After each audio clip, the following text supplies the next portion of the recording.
YSM. Oke, ini dia YSM ya. Biang kerok kekalahan PDIP. Siapa YSM ini? Yang sayang Mulyono, kata netizen. Yang tegas terhadap tindakan pelanggaran yang dilakukan oleh Dr. Randa Haji Yassi Suprejo Mokago, anggota DPR RI fraksi PD Perjuangan Komisi 5 terkait dengan pemilihan kepala daerah. Rusmadi Wongso, PLT Wali Kota Samarinda, ya, mengembalikan kartu tanda anggota sebagai kader PDIP Perjuangan. Waduh, banyak-banyak yang mundur udah ya. Kandang banteng jebol yang disalahkan Pak Jokowi. Bantengnya kabur yang disalahkan Pak Jokowi. Benar. Padahal Pak Jokowi kalau nggak ada PDI Perjuangan juga, aduh, kasihan dah. Nah, ini yang bikin Pak Jokowi. Ada yang ingat potongan video barusan? Ya, masih ingat. Pada ingat kan? Dan itu juga melukai hati para simpatisan Pak Joko Widodo. Ketua PDIP coba ditangkap karena diduga gelapkan pajak. PDIP lagi. Jokowi adalah tipe pengkhianat sejati. Oh, Jokowi. Anda bilang Pak Jokowi itu pengkhianat, Megawati juga pengkhianat Anies. Memangnya Anies sama Megawati ini di Indonesia ini, dia itu berkedudukan sebagai apa? Jakarta menghukum Jokowi dengan apa? Tentu dengan tidak memilih siapa yang diendorse. Aduh. Yang berbicara ini pendukungnya atau loyalis Anies Baswedan. Anies ya. Ya, baik. Hai, assalamualaikum warahmatullahi wabarakatuh guys. Dan kali ini kita akan mereaction ya kan. PDIP lagi mendemo dirinya sendiri, itu kata netizen ya kan guys. Karena ya di sini aku lihat ada kader-kader PDIP yang mendemo YSM, biang kerok kekalahan PDIP katanya ya kan guys. Nah, jadi netizen itu bertanya ya, YSM itu siapa sih ya? Nah, jadi di dalam komen-komen di TikTok itu YSM itu adalah yang sayang Mulyono katanya. Ada aja netizen ini. Aduh, parah lah. Coba kita langsung saja tonton video ini. YSM. Oke, ini dia YSM ya. Biang kerok kekalahan PDIP. Siapa YSM ini? Yang sayang Mulyono, kata netizen. Ini aku nggak ngerti nih guys ya. Aku lihat dulu ya. Kita tonton dulu ya guys. Karena YSM ini ya siapa aku nggak tahu, tapi kalau kita singkatkan ya panjangan daripada yang sayang Mulyono gitu ya. Ini lucu ya guys. Pelanggaran organisasi Dr. Randa Haji Yassi Suprejo Mokago dalam pemilihan kepala daerah Sulawesi Utara dan Kabupaten Bola Mongondo. Saudara-saudari sekalian, hari ini kami berdiri di sini untuk menyampaikan pernyataan sikap yang tegas terhadap tindakan pelanggaran yang dilakukan oleh Dr. Randa Haji Yassi Suprejo Mokago, anggota DPR RI fraksi PD Perjuangan Komisi 5 terkait dengan pemilihan kepala daerah di Sulawesi Utara dan Kabupaten Bola Mongondo. Pelanggaran yang dilakukan oleh Dr. Randa Haji Yassi Suprejo Mokago sangat merugikan partai. Lagi demo dirinya sendiri nih guys. Serta mencoreng nama besar organisasi. Meskipun partai telah mengusung pasangan calon yang jelas, yakni Dr. Anders Stefan Kando dan Letjen TNI Purnawirawan Alfred Deni Tueje untuk Gubernur Sulawesi Utara serta Insinyur Limi Mapudongkit MM. Saya hanya menyampaikan saja. Rusmadi Wongso, PLT Wali Kota Samarinda, ya, mengembalikan kartu tanda anggota sebagai kader PDIP Perjuangan. Waduh, banyak-banyak yang mundur udah ya. Terima kasih partai yang sudah membesarkan saya dan menerima saya sebagai kader. Menyusul gabung dukung 02. YSM tadi ya guys ya. Ya, PDIP ini lagi demo kadernya sendiri gitu ya kan. Nah, ini Kandang banteng jebol yang disalahkan Pak Jokowi. Bantengnya kabur yang disalahkan Pak Jokowi. Padahal semua itu dari kata-kata dia sendiri yang membuat banteng-banteng kecil pada kabur. Iya. Yang pertama, Pak Jokowi kalau nggak ada PDI. Kasihan deh Pak Jokowi. Kasihan deh ya. Yang kedua, kenapa ya ibu-ibu ini senang betul pengajian? Yang ketiga, satu-satunya wanita super di Indonesia.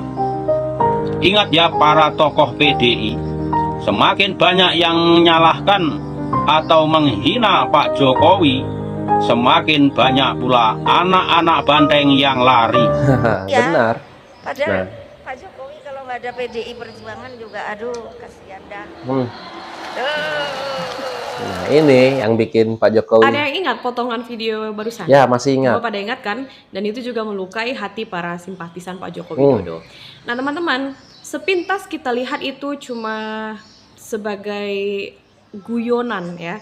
Tapi di dalam guyonan tersebut terkandung Emosi. praktik bullying ya. Ya. Jadi istilahnya adalah bullying yang dibungkus dengan guyonan dan itu tidaklah boleh. Nah, betapa rendahnya ya harga diri presiden ketika Bu Ketua Umum berkata seperti itu dan disambut oleh riuh renyah tawa kader-kader PDIP yang lainnya.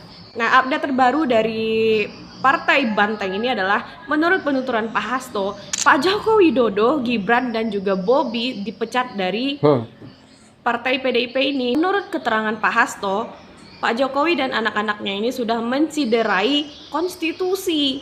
Nah, entah yang bagian mana dicederai. Kok saya malah melihatnya Pak Jokowi dan anak-anaknya ini malah melukai hati PDIP. Cuma seperti itu. Dan ini hanya azas ketidaksenangan personal saja sebenarnya ya. Dan Pak Hasto juga mengatakan bahwasannya mulai dari keberpihakan Pak Jokowi dengan pasangan lain, tidak mendukung partai PDIP sendiri, malah mendukung paslon yang lain. Nah itu yang paling fatal Pak Hasto bilang. Nah kan bisa kita simpulkan bahwasanya Pak Jokowi tidak bisa menggunakan hak konstitusi dengan baik ya. Namanya kader dari partai, memang seharusnya Pak Jokowi mendukung pasangan yang diusung dari partainya. Seperti itu sih. Ya. Nah tapi kesimpulan yang kita tarik apabila seseorang itu terus-menerus diberi tekanan, terus-menerus diolok-olok seperti itu, ya wajar kemudian Pak Jokowi mengambil tindakan mengundurkan diri. Bukankah berita yang beredar selama ini adalah Pak Jokowinya yang sudah lama mengundurkan diri? Nah, kenapa Pak Hasto malah bilang Pak Jokowi dipecat? Dengan alih-alih beralasan waktu itu tidak memecat Pak Jokowi karena Pak Jokowi masih presiden. Lah apa kabar dengan Gibran dan Bobi? Kenapa Bobi dan Gibran waktu itu tidak dipecat kalau memang menghargai Pak Jokowi sebagai presiden? Ada apa partai PDIP? Kenapa begini banget sama Pak Joko Widodo? Kamu ya guys bisa jawab kan? Ya. Nih. Ketua PDIP coba ditangkap karena diduga gelapkan pajak. PDIP lagi, Banteng lagi. Jokowi adalah tipe pengkhianat sejati. Oh, Jokowi. Anda bilang Pak Jokowi itu pengkhianat, Megawati juga pengkhianat Anies. Memangnya Anies sama Megawati ini di Indonesia ini, dia itu berkedudukan sebagai apa? Apa perannya Ibu Megawati juga Pak Anies di Indonesia ini? Adakah? Dengerin ya baik-baik. Di saat Megawati memimpin di Indonesia, setelah pelengserannya Mbah Gus Dur, apa yang terjadi di sana?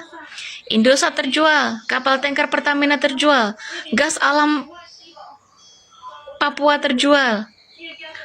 Terpisahnya antara TNI dan Polri, siapa pelaku di balik itu? Serta, apa gunanya Anies di Indonesia ini? Apa? Dan ingat baik-baik, Anies Baswedan adalah warga keturunan dari Yaman karena kakek buyutnya Anies Baswedan adalah orang Yaman, sedangkan kami adalah warga negara Republik Indonesia berdarah keturunan nenek moyang asli Indonesia. Dan kalian-kalian yang masih suka menghujat Pak Jokowi beserta keluarganya dan orang-orang yang baik ada di negeri ini serta orang-orang yang membangun negeri ini, kalian adalah termasuk para pengkhianat bangsa dan negara. Jakarta menghukum Jokowi dengan apa? Tentu dengan tidak memilih siapa yang diendorse. Aduh. Yang berbicara ini pendukungnya atau loyalis Anies Baswedan. Anies ya. Dia mengatakan Jakarta menghukum Bapak Jokowi dengan tidak memilih orang yang didukung oleh Pak Jokowi atau di-endorse oleh Pak Jokowi. Dia mengatakan masyarakat Jakarta itu lebih kritis dalam memilih. Makanya siapa yang didukung oleh Pak Jokowi katanya tidak dipilih oleh warga Jakarta. Begini, kalau terlalu cinta kepada orang-orang keturunan Yaman itu, jadi hatinya yang buta, bukan matanya saja. Oh. Ya, nggak berpengaruh kepada Pak Jokowi. Ridwan Kamil menang atau tidak pemilihan gubernur di Jakarta. Ya, masyarakat Jakarta tidak ada menghukum Bapak Joko Widodo. Yang jelasnya masyarakat Jakarta menghukum diri mereka sendiri. Nah, iya. Dengan mengedepankan sakit hati, dengan mengedepankan kebencian, mereka lupa memilih mana yang terbaik untuk daerahnya. Benar. Kan begitu?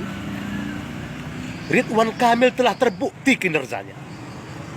Ya, terbukti. Sebagai kepala daerah terbukti kinerja Ridwan Kamil. Yang mau kita tahu, apa prestasi Pramono Anum? Hah? Iya kan?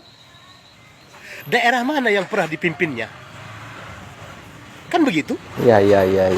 Dia hanya seorang kader partai politik. Ya, menduduki jabatan-jabatan di dalam partai. Dan dipilih oleh Bapak Jokowi. Jadi menteri ya. Untuk duduk di dalam kabinet Pak Jokowi. Bukan memerintah sebagai kepala daerah. Di mana letaknya masyarakat Jakarta menghukum Pak Jokowi? Iya kan? Iya. Yang iyanya, kebanyakan masyarakat Jakarta memilih tidak pakai nalar dan logika. Ya, karena memang di Jakarta bersarang manusia-manusia dari bekas ormas HTI dan FPI. Dan seluruh pendukung-pendukung keturunan Yaman itu berkumpul di Jakarta. Ya, mereka sakit hati saja kepada Pak Jokowi. Ya, hanya itu. Jadi Pak Jokowi nggak dihukum masyarakat Jakarta. Masyarakat Jakarta menghukum diri mereka sendiri dengan memilih orang yang tidak pernah menjadi kepala daerah dan belum tahu kapasitasnya. Hanya itu saja. Rano Karno tidak akan berkutik karena dia hanya wakil gubernur calon. Ya guys ya. Ya begitulah ya kan. Ya rakyat Jakarta ataupun masyarakat Jakarta menurut aku menghukum dirinya sendiri ya kan, bukan menghukum Pak Jokowi. Karena dengan apa ya, gimana ya, ya kalian tahu sendiri ya, di Jakarta banyak ya dulu bekas sarangnya FBI, HTI ya kan, pendukung-pendukung Yaman ya kan, bergabung melawan Pak Jokowi ya kan. Aduh, pantesan aja lah ya Pramono Anung sekarang ini lagi banyak suaranya daripada Ridwan Kamil. Tetapi ya kalau kita lihat kemungkinan besar ya ada putaran kedua. Nah, di awal video tadi kita melihat ya kader-kader PDIP justru apa, mendemo kadernya sendiri ya kan guys, ya lucu. YSM katanya, YSM. Tadi siapa ya singkatan YSM? Yang saya ingat yang Sayang Mulyono. Aduh, ya menurut aku sebenarnya tumbangnya PDIP itu karena ulah ketumnya sendiri yang selalu bisa dibilang mengolok-olok Pak Jokowi dari dulu ya, bisa dibilang merendahkan Pak Jokowi. Bukan karena siapa-siapa, karena dirinya sendiri. Itu yang bikin PDI tumbang ya di Pulau Jawa, di Sumatera ya kan, di Sumut ya kan. Nah, dan banyak lagi di tempat lain-lainnya ya, PDI ini tumbang gitu ya kan guys. Nah, tinggal di Jakarta aja lah ya, kita lihat aja lah nanti kalau ada putaran kedua, aku yakin benar-benar lah ya Jakarta ini akan dimenangkan oleh Pak Ridwan Kamil kalau di putaran kedua. Itu menurut aku guys. Nah, kalau menurut Anda gimana? Silahkan komen di bawah. Dan sekian, terima kasih. Assalamualaikum warahmatullahi wabarakatuh. Bye.